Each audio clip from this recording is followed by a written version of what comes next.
তীব্র শীতে কাঁপছে দেশের উত্তরাঞ্চল, ঠান্ডায় জনজীবন বিপর্যস্ত, খেতে খামারে কাজ করতে বিপাকে কৃষক। প্রাকৃতিক অপরূপ সৌন্দর্যের লীলাভূমি পটুয়াখালী হেয়ার আইল্যান্ড পর্যটন খাতে নতুন সম্ভাবনা। চীন ও জাপানে ছড়িয়ে পড়েছে হিউম্যান মেটানিউমো ভাইরাস, করোনার মতোই ভয়াবহ হতে পারে স্বাস্থ্য বিশেষজ্ঞদের আশঙ্কা।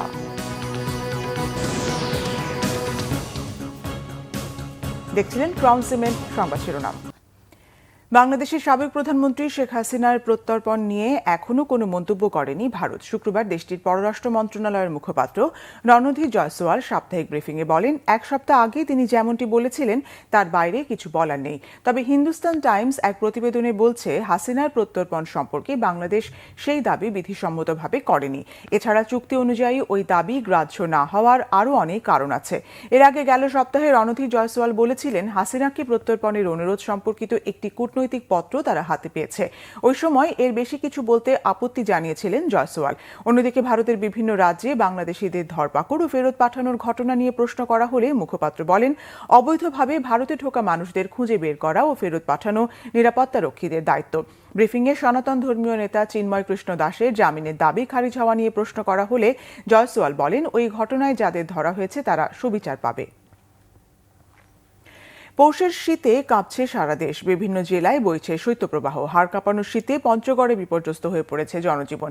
তেঁতুলিয়ায় সর্বনিম্ন তাপমাত্রা 9.4 ডিগ্রি সেলসিয়াস রেকর্ড করেছে আবহাওয়া অফিস। তবে সকাল থেকেই ঝলমলে রোদে স্বস্তি দেখা দিয়েছে জনজীবনে। রংপুরে ঘন কুয়াশার সাথে বেড়েছে শীতের তীব্রতাও।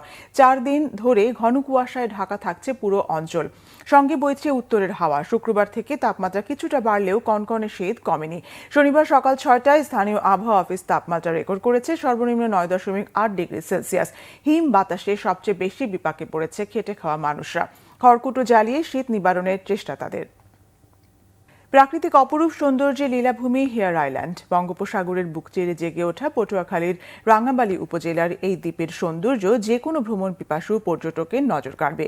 সূর্যোদয়, সূর্যাস্ত, সবুজ বনায়ন, দীর্ঘ সমুদ্র সৈকত, অতিথি পাখির কোলাহল সহ নৈসর্গিক সৌন্দর্যে ভরপুর দ্বীপটি।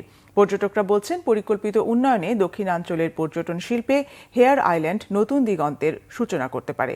পটুয়াখালীর প্রতিনিধি KM শাহাদাতের রিপোর্ট। বঙ্গোপসাগরের বুক চিরে জেগে ওঠা একটি দ্বীপ, গুগল ম্যাপে যার নাম হেয়ার আইল্যান্ড। স্থানীয়দের কাছে এটি পরিচিত চর হেয়ার নামে। 3 দিকে নদী ও একদিকে সাগরে ঘেরা দ্বীপ। পটুয়াখালী রাঙ্গাবালী উপজেলার চর মন্তাজ থেকে 5 কিলোমিটার দূরে এর অবস্থান। ডিম্বাকৃতির এই দ্বীপের সৌন্দর্য যে কোনো পর্যটককে আকৃষ্ট করবে।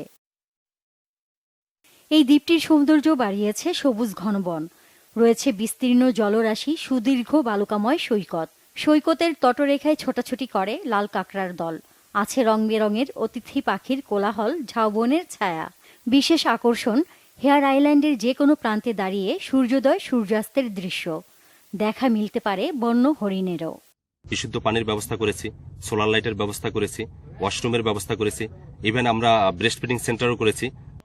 বিদেশি পর্যটকদের জন্য থাইল্যান্ডের ফিফি আইল্যান্ড কিংবা বালি দ্বীপের মতো করে সাজানো যায় এই দ্বীপকে।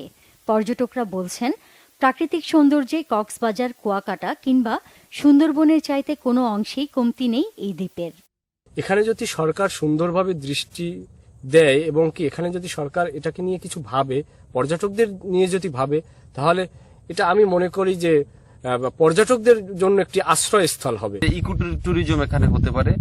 আমরা ওই যে ইট পাথরের বিল্ডিং বা ইমারত না তৈরি করে এখানে উচিত ইকো ফ্রেন্ডলি কিছু তৈরি করা, যাতে মানুষজন এসে প্রকৃতির সাথে মিশে যেতে পারে।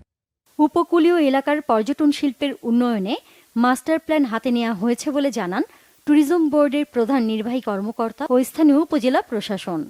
পর্যটন স্পটগুলোতে যারা বিভিন্ন জায়গা, দেশের বিভিন্ন প্রান্ত থেকে পর্যটনের জন্য আসবেন, এখানকার প্রাকৃতিক সৌন্দর্য উপভোগ করতে আসবেন, তাদের জন্য আমরা একটা কর্মপরিকল্পনা প্রণয়ন করব এবং আমাদের পটুয়াখালী জেলা সম্মানিত জেলা প্রশাসক স্যারের সহযোগিতায় এই পর্যটন কেন্দ্রগুলো পর্যটন অধিদপ্তরের সহযোগিতায় কীভাবে উন্নয়ন করা যায়, সেটাতে আমাদের যেই কর্মপরিকল্পনা সেটা বাস্তবায়নের জন্য আমরা সচেষ্ট থাকব।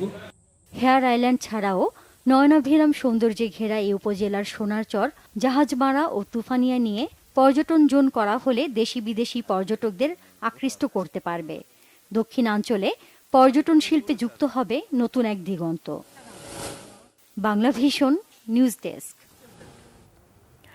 জাতীয় চলচ্চিত্র পুরস্কার প্রাপ্ত অভিনেত্রী অঞ্জনা রহমান মারা গেছেন। ইন্না লিল্লাহি ওয়া ইন্না ইলাইহি রাজিউন। রাত 1:10 রাজধানীর বঙ্গবন্ধু শেখ মুজিব মেডিকেল বিশ্ববিদ্যালয়ে চিকিৎসাধীন অবস্থায় মারা যান তিনি। আজ শনিবার দুপুরে এফডিসিতে অঞ্জনার জানাজা হবে। মৃত্যুকালে অঞ্জনার বয়স হয়েছিল 60 বছর। তিনি 2 মেয়ে ও 1 ছেলে রেখে গেছেন। গত কয়েক সপ্তাহ ধরে অসুস্থ ছিলেন একসময়ের জনপ্রিয় এই অভিনেত্রী। প্রথমে অঞ্জনাকে রাজধানীর একটি বেসরকারি হাসপাতালে ভর্তি করা হয়।